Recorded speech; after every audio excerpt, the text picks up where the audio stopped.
beaucoup de bonnes choses pour vos familles.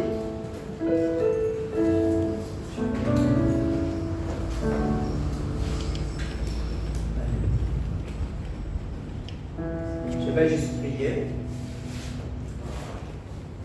Dieu du ciel et de la terre, Dieu d'Abraham, Dieu d'Isaac, Dieu d'Israël, Dieu grand et redoutable, Dieu vivant et vrai. Père éternel, je te bénis, je te loue, je glorifie ton Saint-Nom. Je glorifie ton grand nom, je rends tes mérites. Je te bénis, je te loue, je te rends grâce, Seigneur, pour cette journée. Je te rends grâce pour ta bonté, pour ta fidélité envers chaque famille. Je te rends grâce pour le culte de ce matin. Merci, tendre Père, pour ta présence au milieu de nous. Merci pour les uns et les autres que tu as utilisés depuis le début de ce culte. Père, voici ta parole, Seigneur éternel. Tu as dit qu'elle ne revient pas à toi sans accomplir ce pourquoi tu l'as envoyé. Je prie que cette parole, ça touche quelqu'un ce matin. Je prie, Seigneur, que cette parole donne vie à quelqu'un ce matin. Je prie que cette parole délivre quelqu'un ce matin. Je me tiens devant toi comme serviteur inutile. Père éternel, reçois la gloire et l'honneur. Au nom puissant de Jésus, j'ai prié. Amen. Amen. Le thème de l'année, parce que c'est le premier but de l'année, le thème de l'année, c'est Jésus revient. Et c'est en même temps le thème de ce mois de janvier. Jésus revient.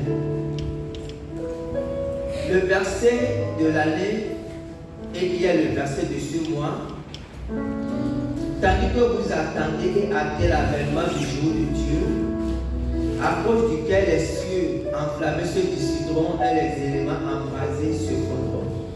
2 Pierre 3, verset 12. Tandis que vous attendez et hâtez l'avènement du jour de Dieu, à cause duquel les cieux enflammés se dissiperont et les éléments embrasés se fondront. Et le thème de ce dimanche, c'est les signes des derniers temps. Les signes des derniers temps. Le verset, c'est Matthieu 24, verset 3 à 14, que nous allons lire plus tard. Matthieu 24, verset 3 à 14. Le thème de l'année est très important pour le peuple de Dieu, mais surtout pour un homme de Dieu. Parce que le thème de l'année donne la vision de Dieu pour l'année. Ce que Dieu veut que le peuple ait comme fondement pour cette année. Pendant les mois, pendant des trimestres, on peut avoir des sous-thèmes, mais le thème de l'année doit être comme un phare qui doit éclairer. Ça doit être la chose principale qu'on doit retrouver durant toute l'année. Et un homme de Dieu, pour nous les hommes de Dieu, nous aimons souvent les thèmes qui encouragent.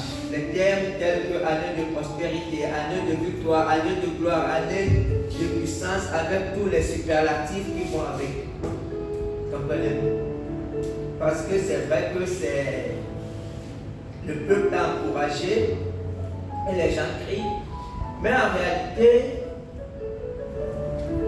même si on définit ces thèmes, si ça ne vient pas de Dieu, à la fin de l'année, quand on fait le bilan, on se rend compte que la plupart des chrétiens n'ont pas vécu cette année de victoire ou de gloire. Et puis, quand Dieu ne donne pas ce genre de thèmes, parce que ces thèmes sont implicites, ça veut dire qu'en fait, Dieu a déjà donné la victoire.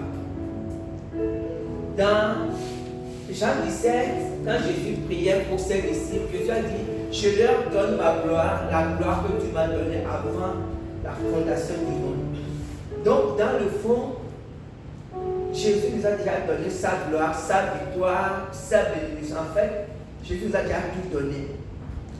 Mais la difficulté que nous avons, c'est de vivre ces choses que nous avons déjà. Et pour le thème de cette année, il est vrai que peut-être pour vous, j'aurais aimé peut-être avoir un thème, mais c'était clair. En fait, je n'ai même pas prié longtemps. Dès que j'ai commencé à prier, le Saint-Esprit m'a dit: Jésus revient. Je me suis arrêté. J'ai dit: J'ai laissé passer une journée parce qu'en réalité, peut-être que je mets, le Seigneur m'a dit, c'est le thème Jésus revient. Et c'est de ça que nous allons parler pendant cette année. Amen. Nous allons commencer par le verset de l'année, 2 Pierre 3, verset 12. Tandis que vous attendez et hâtez l'avènement du jour de Dieu, à cause duquel les cieux enflammés se dissiperont et les éléments embrasés se fondront. L'apôtre Paul a dit, attendez et hâtez. Attendre et hâter le retour de Jésus. Vous savez, en tant que chrétiens de notre génération, nous n'attendons plus vraiment, en fait beaucoup n'attendent pas le retour de Jésus. Mais du temps des apôtres,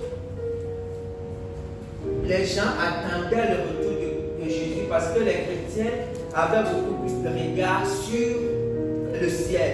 Les chrétiens s'apercevaient beaucoup plus aux choses d'en haut, ce qui fait qu'ils attendaient le retour de Jésus. Et ce retour ne pouvait arriver que de deux façons. Ou ces chrétiens mouraient, comme l'apôtre Paul dit, ceux qui partent avant, où Jésus revenait et ça devait être la fin du monde. Donc les apôtres, eux, ils aspiraient à ça, au retour de Jésus, et ils faisaient des choses pour le retour de Jésus. Ce que nous ne faisons plus vraiment dans notre génération. Nous ne sommes pas pressés, beaucoup ne sont pas pressés, et beaucoup de chrétiens ont peur de mourir. En fait, ce n'est pas que le chrétien doit chercher à mourir, non, ce n'est pas ce que la Bible dit. Mais vous savez, quand on prend un homme qui ne connaît pas Dieu, souvent les gens ont peur de mourir. Quand les gens parlent de la mort, les gens ont une certaine peur. Et quand les gens ont peur, tout le monde a peur, on peut dire tout le monde a peur de mourir. Mais en réalité, c'est spirituel. C'est spirituel parce que les gens ont peur de l'esprit de mort. Mais quelqu'un qui est né de nouveau, quelqu'un qui a la vie de Dieu, il n'a plus peur de la mort. Ce n'est pas que la personne veut mourir. Mais en même temps, la personne n'a pas peur de la mort. Il faut bien comprendre ça. Parce que quand, en tant que nous avons peur de mourir, c'est qu'il y a un souci. Nous ne devons pas avoir peur de la mort. Parce qu'en fait, quand on ne peut pas attendre le retour de Jésus, et en même temps avoir peur de la mort. Parce que lorsqu'on attend le Seigneur, en réalité, on sait que pour nous, quand Jésus revient, pour nous, c'est une grande bénédiction. Donc, dans notre cœur, on aspire à ce que Jésus revienne. Et on ne peut pas aspirer à ça si dans notre cœur, ils ne sont pas délivrés de la mort. Il faut bien comprendre. Un chrétien est délivré de la mort. Spirituellement, il est plus mort. Il est ressuscité, il est en vie. Donc, c'est pour ça que l'apôtre Pierre a dit d'attendre. Eux, ils attendaient parce que la mort n'avait plus aucun pouvoir sur eux. Et Paul dit, et Pierre dit autre chose, il dit attendez et hâtez. Hâter, c'est accélérer, faire en sorte que Jésus vienne vite. Vous savez, effectivement, le chrétien peut hâter le retour de Jésus. Dans notre verset du jour, Matthieu 24, je lis d'abord le verset 14 qu'on va lire plus tard. Jésus a dit, cette bonne nouvelle du royaume sera prêchée dans le monde entier pour servir de témoignage à toutes les nations, alors viendra la fin. Vous savez, un chrétien peut hâter ou retarder le retour de Jésus. Déjà du temps de Paul, l'apôtre Paul dit que quand on parle de retour de Jésus, certains ne croient pas trop. Et l'apôtre Paul exhortait que le retour de Jésus viendra comme un voleur. Comprenez? C'est que quand Jésus va venir, les gens seront surpris. Et ça fait, on va dire quoi, 2026 ans qu'on parle du retour de Jésus, et les gens peuvent dire la même chose que ça fait il y a 2000 ans, depuis là Jésus ne vient pas. En fait, Dieu attend quelque chose avant que Jésus ne revienne. Dieu veut que les gens soient sauvés. Dieu ne veut pas que les gens aillent en enfer, du moins qu'un grand nombre aille en enfer. Mais si le chrétien ne prend pas conscience du rôle important qu'il a à jouer dans le retour de Jésus, il ne peut pas hâter le retour de Jésus. Pierre dit attendez et hâtez. En fait, c'est que vous devez travailler pour que Jésus revienne plus vite. Et le seul travail qu'un chrétien doit faire pour accélérer le retour de Jésus, c'est faire en sorte que des âmes, des hommes et des femmes soient sauvés. Lorsque nous ne prêchons pas l'évangile, nous ne hâtons pas en réalité, nous retardons le retour de Jésus. Nous ne sommes pas. En fait, notre génération de chrétiens, quelle génération de façon générale, si on prend 95% de chrétiens, nous voulons que les gens viennent à l'église. C'est pas nous remplissons les églises, mais nous ne nous soucions pas vraiment du salut des âmes. Nous ne travaillons pas vraiment pour que les âmes soient sauvées, pour que les gens soient sauvés. Et tant qu'on sera dans cette disposition, nous retardons le retour de Jésus. Donc ici, le conseil de Pierre, c'est d'attendre, ça veut dire d'aspirer à ce que Jésus revienne bientôt, mais de travailler aussi pour ça. Ça veut dire que de hâter, de prêcher l'évangile, de gagner des âmes, pour que les gens soient sauvés, pour que le retour de Jésus soit accéléré. Amen. Amen. Ça, c'est le verset du jour. Laissons maintenant notre verset du jour. Matthieu 24, verset 3 à 14. Il s'assied sur la montagne des Oliviers et les disciples vinrent en particulier lui faire cette question. Dis-nous quand cela arrivera-t-il et quel sera le signe de ton avènement et de la fin du monde? Jésus leur répondit, prenez garde que personne ne vous séduise, car plusieurs viendront sous mon nom disant c'est moi qui suis le Christ et ils séduiront beaucoup de gens. Vous entendrez parler de guerre et de bruit de guerre, gardez-vous d'être troublés, car il faut que ces choses arrivent. Mais ce ne sera pas encore la fin. Une nation se lèvera contre une nation et un royaume contre un royaume. Il y aura en divers lieux des famines et des tremblements de terre. Tout cela ne sera que le commencement des douleurs. Alors on vous livrera au tourment et on vous fera mourir. Et vous serez haïs de toutes les nations à cause de mon nom. Alors aussi plusieurs succomberont et se trahiront, se haïront les uns les autres. Plusieurs faux prophètes s'élèveront et séduiront beaucoup de gens. Et parce que l'iniquité se sera accrue, la charité du plus grand se refroidira. Mais celui qui persévérera jusqu'à la fin sera sauvé. Cette bonne nouvelle du royaume sera prêchée dans le monde entier pour servir de témoignage à toutes les nations. Alors viendra la fin. Vous comprenez? Ce passage biblique est l'un des textes bibliques qui parle beaucoup en détail du retour de Jésus. Et ce texte a été donné, ces paroles ont été dites par Jésus lui-même. Jésus était avec ses disciples. Et ses disciples lui montraient, j'ai parlé de ça dimanche passé, ses disciples lui montraient le temple, le beau temple. Et Jésus leur a dit, vous voyez, toutes ces belles choses-là, il ne restera pas ici pierre sur pierre que ne soit renversé. Et les disciples ont profité pour lui poser la question, dis-nous quand cela va arriver. Et Jésus a dit que Jésus s'est assis. Et Jésus leur a donné les signes de son retour. Et il y a beaucoup de choses qu'on retrouve dans ces signes. Et il y a beaucoup de choses que nous vivons, mais malheureusement, comme je disais, chrétiens de nos générations, nous ne sont plus très attentifs. Nous ne sommes plus très attentifs.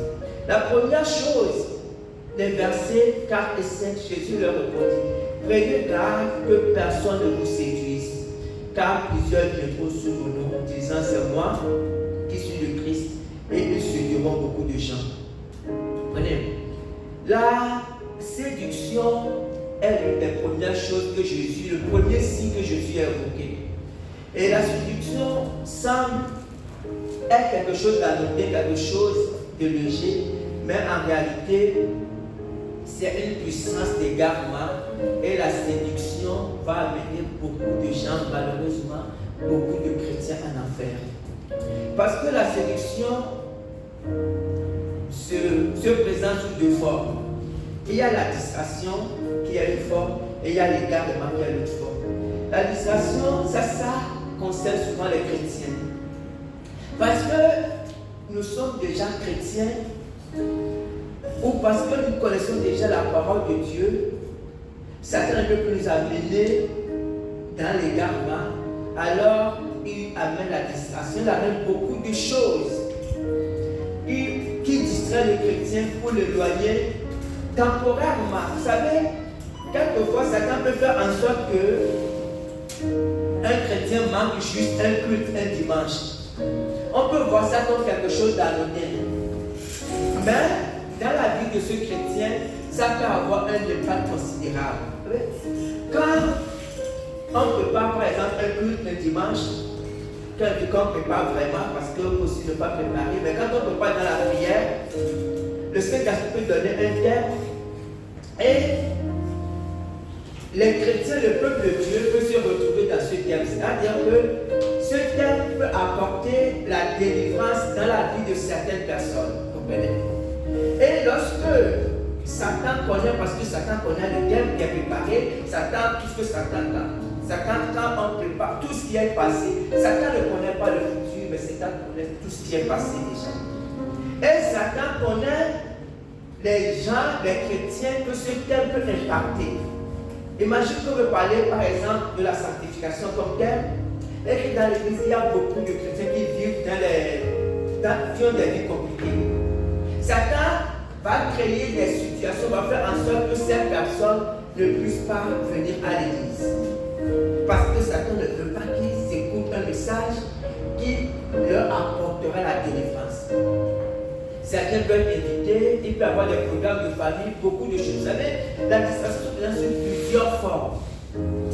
Satan fera tout pour vous élever. Ça peut se présenter sous la forme. Imaginez quelqu'un qui prie, qui a l'habitude de prier beaucoup chez lui, un homme de prière, une femme de prière. Satan peut créer des occupations, beaucoup de choses pour faire en sorte que cette personne, même si imaginez que la personne prie 1 heure par jour, Satan n'est pas possible. Ça peut faire en sorte que la personne prie maintenant seulement 30 minutes par jour. Les 30 minutes déjà là pour Satan c'est bon. Donc la distraction c'est tout ce qui peut, ça ne vous pas forcément de Dieu, mais ça porte atteinte à votre vie chrétienne. C'est que ça grignote petit à petit votre vie chrétienne.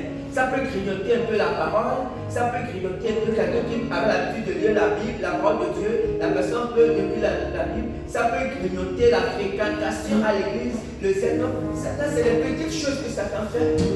Et petit à petit, Satan veut faire en sorte que les gens ne progressent pas. Paul disait à Timothée que tes progrès soient connus de tous. Et Satan peut faire en sorte qu'un chrétien tourne en rond. C'est que pendant des années, le chrétien tourne en rond. Spirituellement, tu ne progresses pas. Tu es chrétien. Vous savez, il y a deux choses. Il y a le fait d'être chrétien et il y a le fait d'accomplir les desseins de Dieu. C'est-à-dire qu'il y a le fait d'être chrétien, il y a le fait d'être utile à Dieu. Mais il y a beaucoup de chrétiens qui sont chrétiens, ok, mais ils ne sont d'aucune utilité pour Dieu. Parce que pour être utile à Dieu, il faut grandir, il faut croître. Or, si tu es chrétien, tu ne crois pas, tu tournes en rond, c'est que tu peux passer toute ta vie, tu ne seras d'aucune utilité pour Dieu. Vous comprenez? Donc, c'est ça, Satan fait ça avec la distraction. Et beaucoup, peut-être sans s'en rendre compte, même si dans la distraction, distrait par beaucoup de choses. Et l'autre point, c'est l'égarement. L'égarement, en fait, là, c'est quelqu'un qui croit être chrétien, mais qui n'est pas du tout chrétien. Et ça peut arriver, vous savez, dans le monde chrétien, il existe deux catégories de personnes. Il y a ceux qui cherchent réellement Jésus, c'est que ce qui les intéresse, c'est Dieu, c'est Jésus, une relation avec Dieu. Et il y a des gens qui cherchent la bénédiction, ils veulent avoir une belle vie. Ce n'est pas que ce soit mauvais en soi. Parce que celui qui cherche Jésus, vraiment avoir une relation avec Jésus, peut aussi vouloir la bénédiction. Mais ça dépend de la place de la bénédiction dans la vie des uns et des autres. C'est pour ça que Jésus a dit de ne pas chercher, de ne pas se préoccuper du lendemain, que le lendemain va prendre soin de lui-même. Comprenez? Jésus sait que, effectivement, il a dit que ce sont les païens qui les recherchent. Parce que lorsque ceux qui cherchent la bénédiction, ils s'égarent. ils s'égarent très facilement parce qu'ils vont trouver des églises, ils vont trouver où on va leur proposer des choses. Arrêtez par exemple de souffrir. C'est que quand ils vont dans les églises d'égarement, parce qu'il y a des églises d'égarement, ils cherchent la bénédiction, ils cherchent un homme, une femme, de l'argent, du travail, et ils peuvent même avoir ces choses là-bas. On peut trouver ces choses là-bas, sauf qu'ils n'auront pas Dieu. Donc ces gens-là sont totalement égarés. Mais ils sont contents. Pourquoi ils sont contents? Parce qu'ils veulent être bénis, ils sont bénis, et ça s'arrête là. Mais ceux qui cherchent Dieu, même s'ils sont dans une église d'égarement, même s'ils sont bénis, ils ne seront pas satisfaits. Parce que quand on cherche Dieu, on a soif de quelque chose. Ils vont se rendre compte qu'ils sont dans l'église, c'est vrai qu'ils sont bénis, ils sont peut-être dans la maison, au travers de tout ça, ils peuvent être même ministres, mais ils vont se rendre compte que spirituellement, ça ne va pas. Ils ne sont pas, leur âme a besoin de quelque chose et ils vont continuer à chercher. Et quand tu cherches, ils vont finir par trouver une église où ils vont pouvoir recevoir la vraie parole. Donc il y a beaucoup de chrétiens qui sont dans l'égarement, qui sont dans les églises d'égarement parce que en réalité, ce qui les intéresse d'abord, c'est les bénédictions. La Bible dit, vous me chercherez et vous me trouverez si vous me cherchez de tout votre cœur. Tous ceux qui cherchent, et la Bible dit, je me laisserai trouver par vous. Tous ceux qui cherchent Dieu, même s'ils sont encore dans le monde, ils vont finir toujours par trouver Dieu. Parce que dans leur cœur, ce qui est important, ils aspirent à avoir une relation avec Dieu. Mais ceux qui cherchent seulement à être bénis, il est très facile pour eux de se retrouver dans l'égarement parce qu'ils cherchent la bénédiction. Matthieu 24, verset 6. Vous entendrez parler de guerre et de bruit de guerre. Gardez-vous d'être troublés, car il faut que ces choses arrivent. Ce ne sera pas encore la fin. Hier encore, ou je ne sais même pas, ou avant-hier, je ne sais même pas quel jour, les États-Unis ont carrément agressé une nation. Il y a la Russie et l'Ukraine, il y a Israël, la Palestine, il y a le Soudan, la Libye, il y a beaucoup de... Vous savez, le monde ne comprend pas ces choses. Mais ce qui attriste le cœur de Dieu, c'est que même les chrétiens ne comprennent pas ces choses. Parce que les chrétiens ne lisent pas la Bible. Jésus a dit, il faut que ces choses arrivent. Mais ce ne sera pas encore la fin. C'est-à-dire que quand ces choses vont se passer, je sais que les gens, ce n'est pas, on va voir ces choses, mais ce sont des signes. Ce sont des signes qui doivent faire comprendre aux chrétiens que Jésus va venir. En fait, ce sont des signes qui doivent faire en sorte que le chrétien accélère l'évangélisation. Le chrétien essaie de gagner parce que Jésus a dit, on a vu verset 14, cette parole sera prêchée pour servir de témoignage. Il faut que tous les hommes écoutent la parole de Dieu, même à plusieurs reprises. Parce que vous savez, au jour du jugement, Dieu ne va pas juger comme disent certains, que c'est comme si Dieu va avoir un grand livre et dire que tu as volé hier, tu as menti hier. Non, non, non, le jugement de Dieu, ce n'est pas ça. Le jugement, il y aura seulement deux catégories. Ou tu as accepté Jésus, ou tu n'as pas accepté. C'est ça le jugement. Dieu ne va pas demander, si même il y avait quelqu'un qui était le plus grand sorcier de son village, qui a bouffé tout le monde. Mais s'il finit par accepter Jésus, il va aller au ciel. Parce que la condition, c'est ou accepter Jésus, ou refuser Jésus. Et quand Dieu va juger les gens, ce sera ça. Ça, c'est le jugement du monde. Parce qu'il y aura le jugement des chrétiens. Là, c'est pour les œuvres. Là, c'est Jésus qui va, c'est pour donner les prix. Mais le jugement du monde, il n'y aura que ça. Ce qui fait que personne ne pourra venir dire à Dieu que mais moi, je n'ai jamais entendu parler de Jésus. Même le pygmée qui est au fin fond de la forêt doit entendre parler de Jésus. C'est pour ça que Jésus a dit que la parole de Dieu sera prêchée à tous pour servir de témoignage. Dieu ne peut pas juger quelqu'un, envoyer quelqu'un en enfer, alors que la personne n'a jamais entendu parler de Jésus. Parce que Dieu est un Dieu juste. Or, pour que tout le monde entende parler de Jésus, comme l'a dit la Bible, il faut qu'il y ait des prédicateurs. Comprenez? En fait, il faut qu'il y ait des prédicateurs. Et Paul continue à dire que mais les prédicateurs, il faut qu'ils soient envoyés. Or, nous ne voulons plus être envoyés. Parce que nous préférons nous occuper de nos affaires. Donc, quand il y a les guerres, quand on attend des choses bizarres, vous savez, et le monde est indigné, et c'est normal, c'est des choses. Vous savez, un homme est un instrument. Un homme peut être un instrument ou pour Dieu ou pour Satan. Vous voyez? Hitler avait été un instrument puissant. Un seul individu a failli détruire tout le monde entier. Pourquoi? Parce qu'il était animé d'une puissance diabolique. Et c'est la même chose qu'il y a des hommes comme Paul, comme Finet, comme d'autres. Un homme rempli de cet esprit peut gagner des milliers de personnes. C'est qu'un homme peut être un instrument. Ça dépend de ce qui l'investit, de ce qui est en lui. Vous comprenez? Donc, lorsque les hommes font des choses et que nous les hommes sommes choqués, en réalité, ça dépend de ce qui anime ces gens-là. C'est pour ça que la Bible disait que quand les pharisiens parlaient à Jésus, Jésus ne savait pas parce que Jésus savait ce qui était en eux. Un chrétien doit savoir, nous devons savoir que les gens sont possédés, les gens ont des esprits en eux. Si en tant que Dieu ne réalise pas que les gens, qu'un homme ou les conduit par l'esprit de Dieu ou les conduit par les démons, tu auras toujours des problèmes avec les gens. Parce que lorsque quelqu'un va poser des actes, tu vas faire des choses, même va t'énerver, tu vas vouloir te bagarrer avec la personne. Alors que cette personne, justement, est possédée, est investie par un autre esprit pour justement te faire du mal ou pour t'énerver, pour faire beaucoup de choses. Donc, il est important pour le chrétien d'être conscient de ces choses. Matthieu 24, verset 7 dit: une nation s'élèvera contre une nation et un royaume contre un royaume, et il y aura en divers lieux des familles et des tremblements de terre. Des familles et des tremblements de terre. Les tremblements de terre, on voit ça partout en Asie, dans certains pays. Et la famine, la pauvreté, vous savez, la pauvreté est un phénomène spirituel.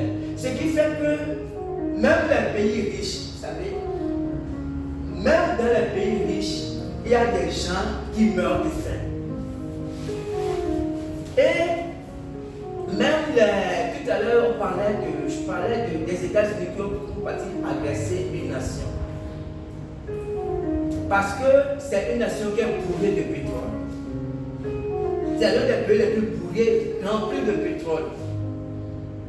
Mais en même temps, cette nation qui est bourrée de pétrole est remplie de gens qui meurent de faim. Vous comprenez? Voilà les choses, comment le monde va.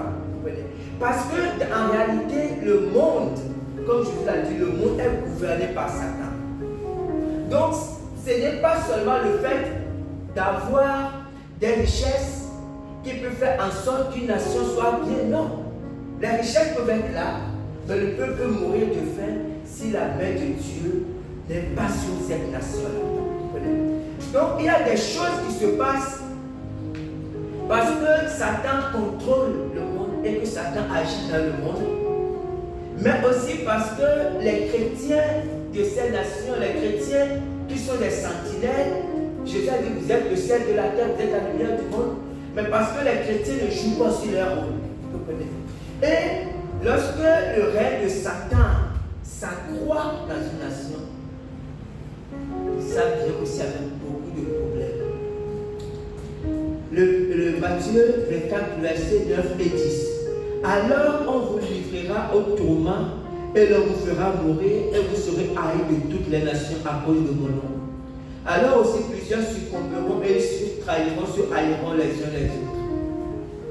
Alors on vous livrera au tourment. Les apôtres ont connu la persécution et aujourd'hui dans le monde, dans certaines nations, dans certains pays, des pays islamiques on va dire, peut-être un peu en Asie, certains pays en Asie, les chrétiens subissent les persécutions, les tribulations. Mais de façon générale, on va dire dans les pays dits démocratiques, les chrétiens ne subissent pas la persécution. Et peut-être que dans notre esprit, on se dit que cela ne peut jamais nous arriver. Mais c'est là qu'on se trompe. Comprenez? Parce que, en fait, ce qui se passe, c'est que même si les pays sont démocratiques, si le chrétien, s'il n'y a pas une puissance spirituelle qui fait en sorte que Satan ne contrôle pas les nations, on verra que les dirigeants des nations vont prendre des lois iniques. C'est que déjà, si je prends l'exemple d'un pays démocratique, par exemple, on demande des récépissés, on ne donne pas, même si on a raison, on ne donne pas les récépissés. Ça, c'est déjà des choses, c'est qu'il y a les lois, mais les gens ne respectent pas les lois. Ça veut dire que la loi ne protège pas forcément les chrétiens. C'est pour ça que les chrétiens doivent prier pour que Satan ne prenne pas. Parce que lorsque Satan règne, il y a des choses qui arrivent. Dans le pays africain, depuis quelque temps, on parle de retour aux sources. Les gens sont excités. Retour aux sources, retour à ce que nos parents faisaient. Et c'est un mouvement en réalité qui veut repartir dans l'obscurantisme. Mais quand ces mouvements vont dans l'obscurantisme, ça donne pour le règne, ça amène le règne de Satan sur les nations. Et quand Satan règne sur les nations, automatiquement, c'est ce que Jésus a dit, quoi, et vous serez tourmentés. Parce que Satan ne peut pas régner sur les nations et puis que le chrétien soit libre. Ce n'est pas possible. C'est là où la persécution vient. Ça peut venir d'abord par l'exclusion, c'est qu'on exclut d'abord les gens que certaines choses du travail, que certains avantages, parce que tu es chrétien, petit à petit, ils ne peuvent pas te confier ça. Pourquoi? Parce que tu fais partie. Ce qui fait que les chrétiens auront peur ou auront de déclarer publiquement qu'ils sont chrétiens. Voilà déjà. Donc, vous savez, donc quand la Bible dit des choses, c'est pour prévenir le chrétien. Pour prévenir le chrétien, pour que lorsque ces choses se passent, pour que le chrétien veille. Mais force est de constater que nous sommes plongés dans un profond sommeil. Et le verset 11 dit, plusieurs faux prophètes s'élèveront et ils séduiront beaucoup de gens. Plusieurs faux prophètes. Vous savez, nous sommes dans une génération où le titre préféré des hommes d'aujourd'hui, c'est un prophète.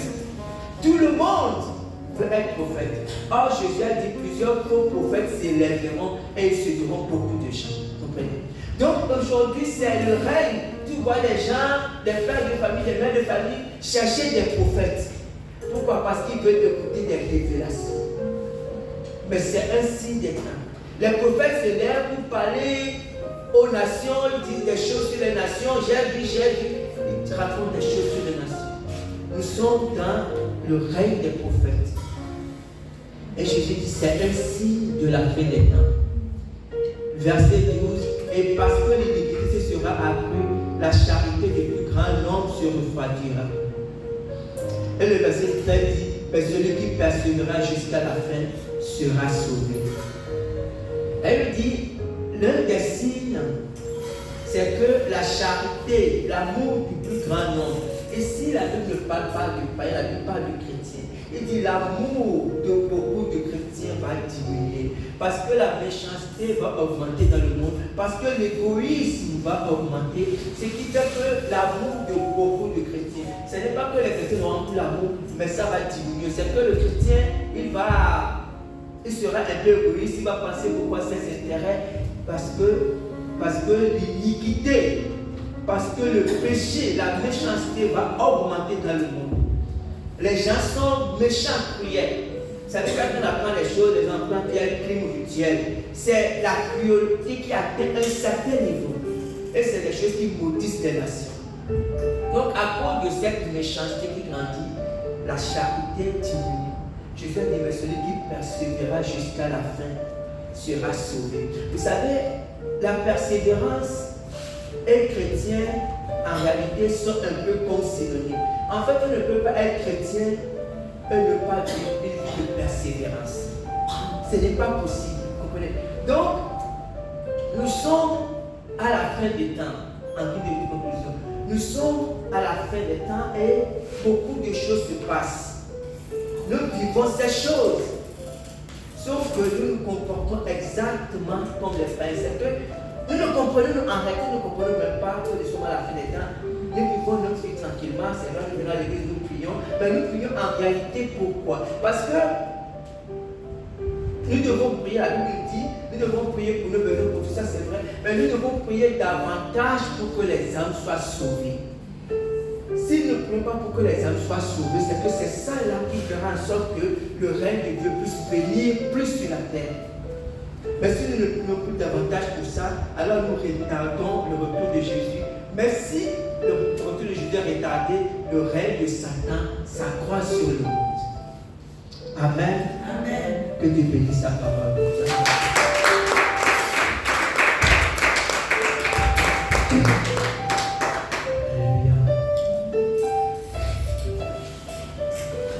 Alléluia.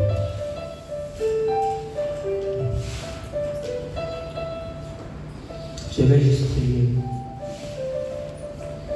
Seigneur du ciel et de la terre, Seigneur éternel, Seigneur Jésus, ce jour-là, tu as fait asseoir tes disciples et tu leur as parlé des signes de ton retour et de la fin du monde. Et cette année, Dieu du ciel et de la terre, précieux Saint-Esprit, tu as voulu nous ramener à examiner attentivement ces choses. Tu as voulu nous ramener, Seigneur, à prendre conscience que nous sommes dans les derniers temps et que nous devons nous réveiller maintenant de notre sommeil. Parce que c'est vrai, nous sommes plongés tous autant que nous sommes dans un profond sommeil, dans l'assoupissement. Je t'en supplie, Dieu éternel, je t'en supplie, précieux Saint-Esprit. Viens toucher chacun, viens toucher les uns et les autres, afin que nous puissions sortir de ce sommeil. Que cette année 2026 soit un nouveau départ sur le plan spirituel. Un nouveau départ, une nouvelle alliance, Seigneur, je t'en supplie, pour tous ceux qui te connaissent. Et que ce soit l'année de salut, l'année de la nouvelle naissance, pour tous ceux qui ne te connaissent pas encore.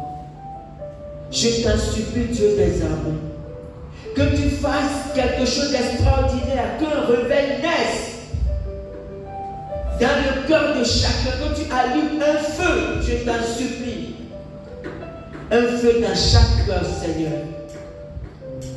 Et que nous puissions tous autant que nous sommes, nous tourner résolument vers toi, afin que tu accomplisses tes desseins dans la vie des uns des autres. Je t'en supplie dans chaque vie, Dieu du ciel et de la terre, que tu puisses accomplir ton plan dans la vie de chacun et que tu puisses accomplir ton plan dans cette église. À toi la gloire, Dieu éternel. Au nom puissant de Jésus, j'ai prié. Amen. Amen. Nous allons prier pour la Sainte Seine. Aujourd'hui, nous avons la Sainte Seine. Je vais prier et puis je vais inviter le couple de tout. Je prie.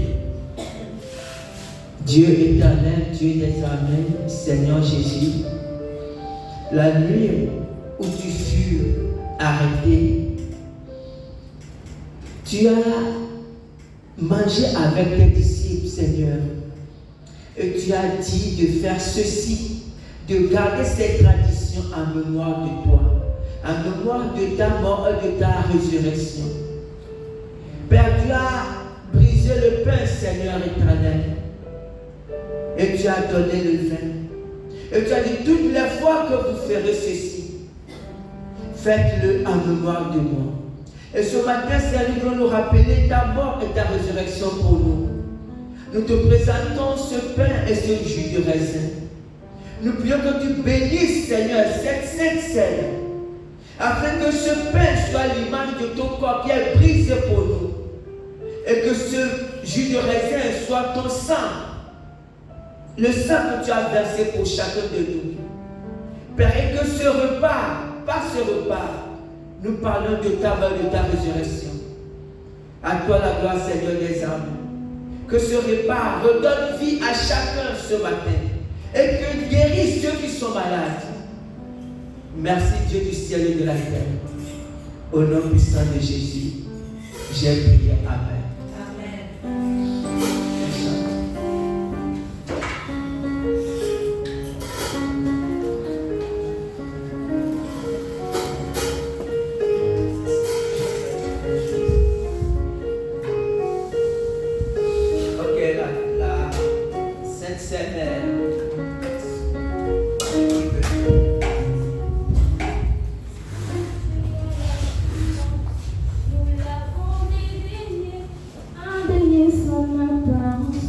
Jésus a tout supporté, par son amour incomparable. Jésus a tout supporté, pour nous sauver du redoutable Jésus. Comment ne pas te louer, que ne puis-je te donner sans hésiter ma vie, ma maîtrise à toi, ma volonté de te la vivre, sans regarder pour moi.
Seigneur pour la Sainte Seine, élevons nos voix et bénissons notre Dieu.